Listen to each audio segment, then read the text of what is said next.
మన ప్రభు అయిన యేసుక్రీస్తు శ్రేష్టమైన నామంలో మీకు శుభాలను తెలియజేస్తూ ఉన్నాం. బాగున్నారా? మరొక మాసంలో ప్రవేశించడానికి దేవుని కృప మన పట్ల ఎంతగానో నిలిచి ఉంది అనటంలో సందేహం లేదు. దేవుని బిడ్డ, దేవుడు నీ జీవితంలో ఉన్నాడు, నీ మార్గంలో ఉన్నాడు, నీ ప్రయాణంలో ఉన్నాడు. ఆయన తోడై నీ పట్ల ఈ నెలలో బలమైన అద్భుతాలు ఆయన చేయబోతున్నాడు. ఎందుకు అనంటే, ఓ తల్లి 9 నెలలు తన గర్భాన్ని మోసి 9 నెలలో కంప్లీట్గా బిడ్డను కని ఏ విధంగా తన వేదనను మర్చిపోతుందో, ఆ రీతిగా 9 నెలలు మిమ్మల్ని వెంబడించిన బాధ, ఈ 9 నెలలు మీకు శారీరకంగా ఆత్మీయంగా మీకు బాధ కలిగించిన పరిస్థితులు, ఇబ్బందులు, ఇరుకులు అవన్నీ కనుమరుగై ఈ 10వ నెలలో దేవుడు మిమ్మల్ని జ్ఞాపకం చేసుకొని అంటున్నాడు, నేను మీ పట్ల ఈ 10వ నెలలో అద్భుతము చేయబోతున్నాను. హల్లెలూయా. మీ సరిహద్దులలో మీరు చప్పట్లు కొట్టి పాటలు పాడి దేవుని స్తుతించలాగున ఆయన గొప్ప కార్యాలు ఈ 10వ నెలలో చేయబోతూ ఉన్నాడు. అవును, నువ్వు దేనికి కలవరపడవలసిన అవసరం లేదు. నీవు మౌనంగా ఉండు, దేవుని స్తుతించు. దేవుడు నీ పక్షముగా లేచి కార్యము చేయబోతూ ఉన్నాడు. ఆమేన్. అయితే ఈరోజు కొరకు కీర్తనలు 32:10 రాయబడిన మాట ఏంటంటే, యెహోవా యందు నమ్మిక ఉంచు వానిని కృప ఆవరిస్తోంది. ఎవరి యందు మీ నమ్మిక? దేవుని యందు నమ్మిక ఉంచు వారి మీద ఆయన కృప ఆవరిస్తూ ఉందట. ఒక మనుష్యుడు, ఒక మనుష్యురాలు దేవుని యందు నమ్మిక కలిగి ఉండాలి.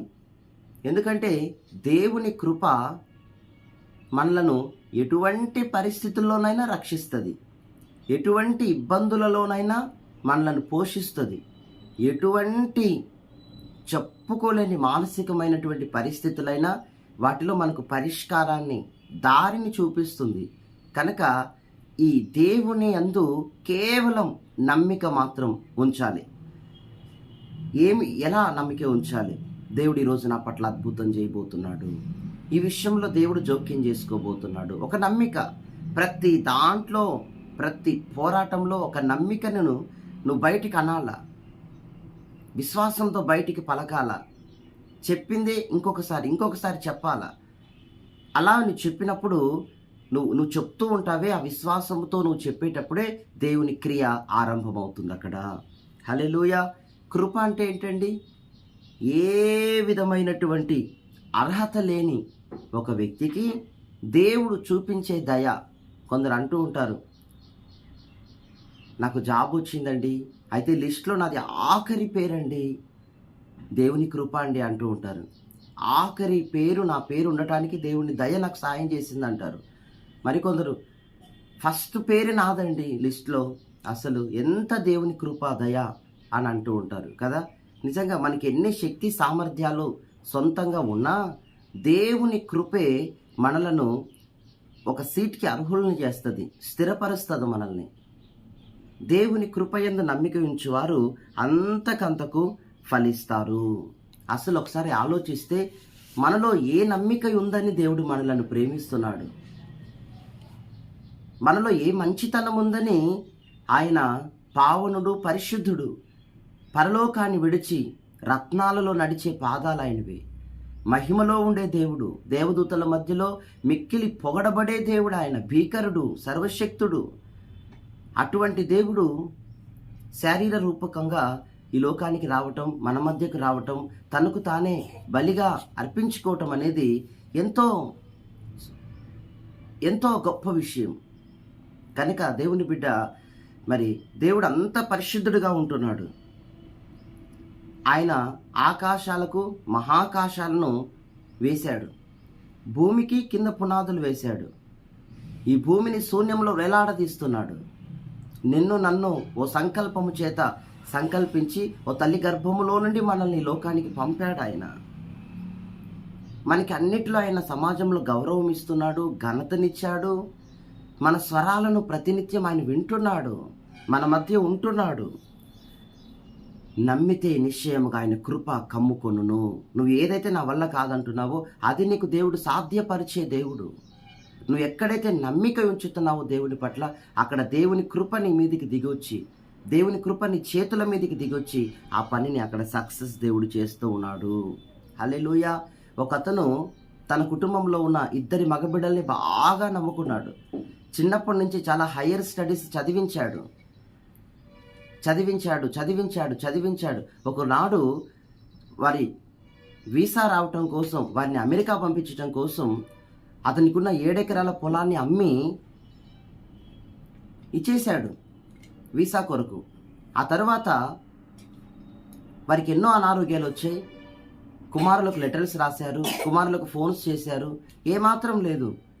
ఏమైంది తీరా తెలిసిన విషయం ఏంటంటే, అమెరికా దేశానికి వెళ్ళారు, చదువుకున్నారు, అక్కడ ఉద్యోగాలు సంపాదించుకున్నారు, అక్కడ గ్రీన్ కార్డ్ సంపాదించుకున్నారు, అక్కడ మంచి యవనస్తురాళ్లను కూడా చూసుకొని వివాహం చేసేసుకున్నారు. అక్కడ ఇక్కడ ఇండియాలో తల్లిదండ్రులు ఉన్నారని మర్చిపోయారు వాళ్ళు. అంతగా నమ్మాడు ఆ తండ్రి, ఆ తల్లి. హల్లెలూయా. అంతగా నమ్మారు. నేను అంటున్నాను, దేవుని యందు నీవు నమ్మిక ఉంచి ఉంటే ఎంత బాగుండేది. దేవుడు నీకు ఇచ్చిన పిల్లలను నమ్ముతున్నావే. దేవుని నమ్మకపోగా ఇటువంటి పొరపాట్లు ఎన్నెన్నో జరుగుతున్నాయి. నమ్మక ద్రోహం చేసి వారిని ఒంటరి వాళ్ళు చేశారు. కుమిలి ఏడ్చేవారుగా వారు ఈరోజు మిగిలిపోయారు. నా ప్రియ సహోదర, సహోదరి, నీ స్వబుద్ధిని ఆధారం చేసుకోవద్దు. బెల్షస్సర్ అనే రాజు దేవుడు గడ్డి తినిపించాడు. ఇది నేను కట్టింది కాదా అని గర్వించాడు. స్వబుద్ధిని ఆధారం చేసుకోవద్దు. 1, 2, 3 సార్లు మన స్వబుద్ధి బాగా అనిపిస్తుంది, కానీ ఆ తర్వాత ముంచేస్తుంది. దేవుని వాక్యంలో స్పష్టంగా రాయబడింది, యెహోవా యందు నమ్మిక ఉంచువాడు నిశ్చయముగా ఆశీర్వదింపబడతాడు. ఈరోజు నీ పరిస్థితి, నీ ఆత్మీయత, నీ వ్యక్తిగత జీవితం దేవునిలో ఏ విధంగా ఉంది? దేవునిపై నమ్మిక ఉంచితే తగ్గ సమయంలో దేవుడు నిన్ను హెచ్చిస్తాడు. నీలో దేవుడు పెట్టిన శక్తి సామర్థ్యాలన్నీ కూడా దేవుడు పెట్టిన స్థానానికి దేవుడు తీసుకెళ్తే అక్కడ పనిచేస్తాయి. అందుకే కొందరు అంటూ ఉంటారు, బుర్ర పని చేయట్లేదు అసలు అంటూ ఉంటారు.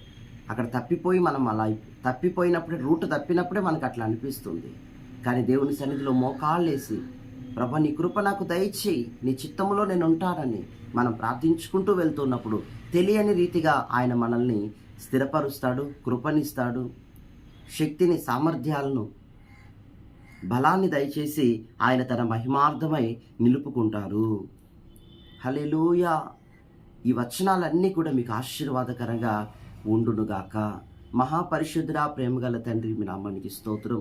ఈరోజు ఎందరైతే అయా మనుషులను నమ్మేవారిగా ఉన్నారో, వైద్యులను నమ్మేవారిగా ఉన్నారో, దేవుని ప్రక్కన పెట్టి ఇటు వారందరినీ దర్శించండి. మొదట మిమ్మలను నమ్మాలి. మీపై నమ్మిక ఉంచి వారి మీద కృప ఆవరిస్తుందని సెలవిచ్చారు. ఆ కృప ప్రభు, ఆ దయ ఎటువంటి ఎక్కలేని ఉన్నతమైనటువంటి స్థలాలను అధిరోహించేటట్లు చేస్తానంటున్నావు. నిశ్చయముగా ప్రతివారు మీ కృపపై నమ్మిక ఉంచుకొని, ప్రతివారు మిమ్మల్ని నమ్మి మీ మహిమగల కార్యాలను చూచేందుకు ఒక్కొక్కరి కండ్లను తెరవండి. వీటికి సంబంధించిన అడ్డంకులు తొలగిపోవాలి. స్తోత్రం పరిశుద్ధాత్ముడా, మీ సన్నిధిని ప్రతి వారితో ఉంచమని, ఈరోజు వీక్షిస్తున్న ప్రతి బిడ్డ కుటుంబాన్ని ప్రత్యేకంగా ఆశీర్వదించమని యేసు నామములో ప్రార్థిస్తున్నాం తండ్రి. God bless you. దేవుడు మిమ్మల్ని అందరినీ ఆశీర్వదించును గాక. ఆమేన్.